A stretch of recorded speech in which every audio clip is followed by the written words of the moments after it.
So who was this Tina girl again? Tina Gregoris. In high school? She was my good buddy in high school, and she was class. the subject. I said to her, I must photograph you.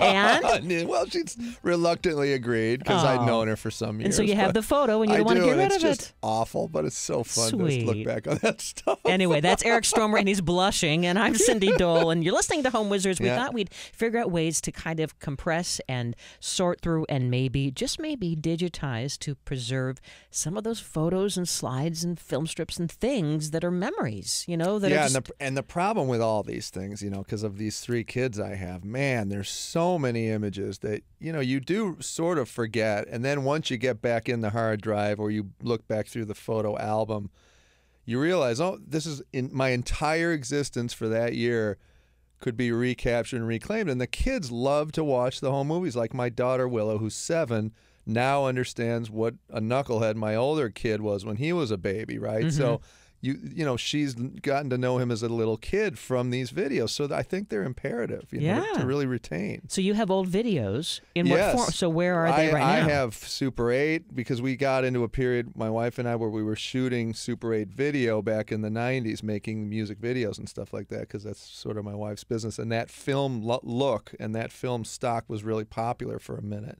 Now you can emulate it in all these new programs, but we have really hard versions of Super 8. We have 35mm stuff, movies that we made.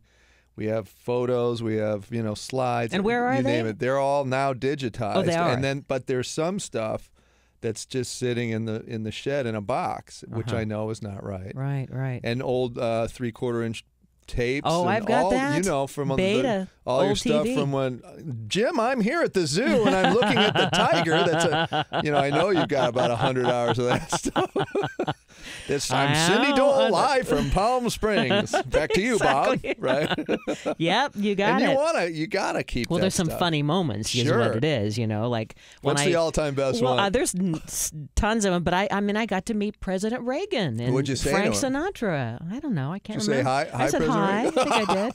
But I mean, those are things you want to save. So anyway, if you have, regardless of whether it's a career or your family memories or whatever, thank goodness there's a lot of devices out there to help you keep up, and it's affordable. Like for about $100, there's a bunch of these different photo scanners that are out there.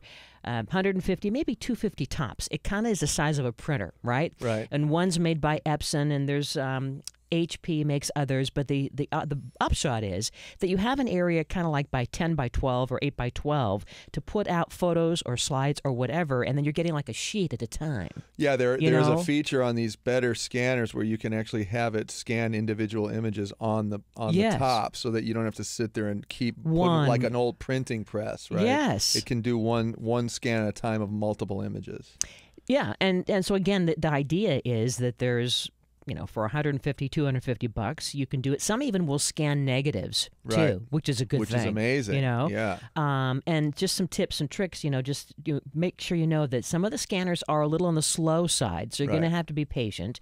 And it can tend to take over your PC if you have it hooked into your computer at the time. Yeah, if the resolution is too high, which is your instinct, because then you're going to get a better image quality, it's going to overwhelm the computer. So generally it's recommended about 300 setting. Yes. Is going to go a lot faster. And the image will be very, very similar to an old Polaroid or an old picture, so it's not a big deal. That's like and you're not really trying to preserve chances are you have really good quality images if you've got the stuff that you shot with cameras in the last 10 years is going to be amazing. But the stuff back in the 70s, the resolution's kind of unnecessary on some level with those Polaroids. It doesn't matter. I have slides from my dad that date back to World War II. Yeah. Some really historic great things. And so then you mean back when he was a flyboy, see? So, things you want to save because there's not only, family memories, but there's historic significance too, right? Well, yeah. But here's a good time too to think about upgrading your photo software, because now not only are you going to be scanning these things, but you want to consider maybe a good photo editing software, right? You don't need to have the full-blown Photoshop, but there's some really good ones, like Adobe makes something called Photoshop Elements 12. Yeah, I messed around with that. It's for $100. Pretty great. What do you like about it? It automates the importing the photos in, and then if you have got simple adjustments to make, like fixing the red eye look, even sharpening focus or adding color, changing exposure. It's really great. It's rudimentary, but then there's also a program like Lightroom, which is very extensive, and you can really kind of get in and completely alter the look and feel of the photo too. So it's kind of like you maybe want to start like and train. Instagram kind of a Yeah, thing. you want to start and train more on what you're talking about, like this Adobe Photoshop thing, the basic version, and then work your way up to the more advanced kinds of programs, because it's really deep in terms of learning curve. Well, and the whole idea is we don't want to be learning and spending more time getting bogged down. This is to get something off your plate. I agree. We want to get it done, done. And with the Adobe suite, you get a thing that'll alter photos, and you can also get one that'll alter video, and you can do basic editing on video too, which is a great idea, because you might not necessarily want to import the whole movie of something and take all that extra space.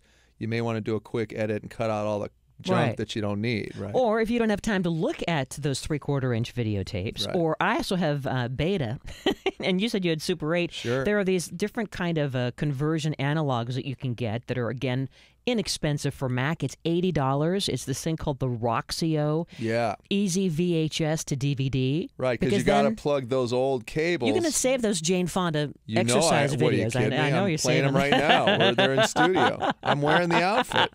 I actually used to teach aerobics. I did. I taught aerobics in college for a couple of semesters. Wearing a Jane Fonda outfit? Well, not close. exactly. The dolphin shorts are a little suspect, Well, you have to wear layers. Very, very tiny. Yes. Awkwardly so. That's right. But I think that this is kind of cool. So you've tried the Roxio Easy VHS to DVD thing. Yes. It's a plug-in thing, That's right? right. You do your old cords from the old device it's got like 3 or 4 little inserts. And then it'll go from that into the computer. I love that. It's great. And then if you have a PC, right, they also, for the Windows users, it's something called Pinnacle, Dazzle Platinum HD. And again, for the Windows, it's under $100. And so I'm going to be getting one of those to check that out, to try it. And don't forget about compression too, right? Depending on what you do to convert the video and the photos, compression can be really important. That's right. If it's too high, it could take forever. If it's too low, it'll look horrible. So you got to find the happy medium somewhere. And there's a lot of recommended ideas on that. And then you may want to experiment by importing or exporting stuff from your device into your computer and look at it, and then re-import it with higher compression and see if it makes that much of a difference for you. It's just about what your eye sees. And if you are chances are if you are importing an old VHS or Super 8 to video, you'll get like from an MP4 encoding. It won't be as noticeable as those that are by the original tape media that the video came from. Some of those old videos that have kind of like the warbly kind of lines. That's right. Yeah, and you can see, there's a lot. If you want, you can spend a little time going on YouTube and seeing some of the old Santa Barbara episodes that I'm in. And just speaking of warbly video. Which one is that? It's a soap opera called Santa Barbara. Yeah. And you played... Mike Adams. Mike Adams. Prep school meanie. Oh, no. Yeah, he was angry, doggone it, but then he died tragically in a styrofoam boulder earthquake. That's what happens sometimes back when you're in mean. the 80s. Well, when you're mean, it's karma is what it is. See? No, but you really can see that stuff, the old warbly look of video. And then there are some, editing programs you can kind of reinvent the look of it, and it won't look quite so bad. But it's kind of fun to see it in that incarnation. It is fun. Yeah. And as you're going through this whole process too, you need to kind of keep up. Now, as you've started to figure out what you're going to save, sort it out, maybe an area to consider later, maybe to, downsize, and you're now scanning things, you're looking at the old slides, the old videos, whatever. Now you've got to really kind of keep up the process, because I think that we get lazy with our phone. I mean, our phone is our camera, That's right. Yeah. And then for me, my photos are instantly hooked into Dropbox. Right. But now Dropbox becomes like this dumping ground, because all I do is I walk in the room at home, and now I've got 100 more pictures in my Dropbox. I know. And you've got, well, wait, I didn't like that. That was like a fuzzy picture, and I didn't want that one. Right, exactly. So you've got to kind of come up with a system now so that you don't get back into that pickle of having photos upon photos that aren't special. Yeah. You know? Boy, there's a lot of them. The ones that aren't special, I mean, I know. You got to really pair through it. So, I like once a month, maybe. I do that. I go have an once appointment, a month, yeah. And I just kind of throw stuff out or save what I need to. Sit down. And that's the other thing. Now all the PDA providers are getting you to buy more storage, or and now you have to pay to have more photos, right? So it does you does you good to kind of pare through stuff as you go. But do have 2 hard drives because, you know, a couple of brands are notoriously unreliable. So as you're going through all this, it would be a heartbreaking thing to think you've been so smart and so good to get organized, and then something went wrong with the backup. I've had one die. So don't. It's so get terrible. 2. Get 2. By the way, also don't be very careful about kids with magnets around a computer. If because they put them on, it'll wipe it out. It'll wipe it out. Okay. Yeah, I've had it happen. Well, what about the garage? If the photos are in the garage, what about other ways to give yourself more storage? Let's talk about it. We're going to talk about that. Eric Stromer, Cindy Dole, you're listening to Home Wizards, where we love to improve your home and your life.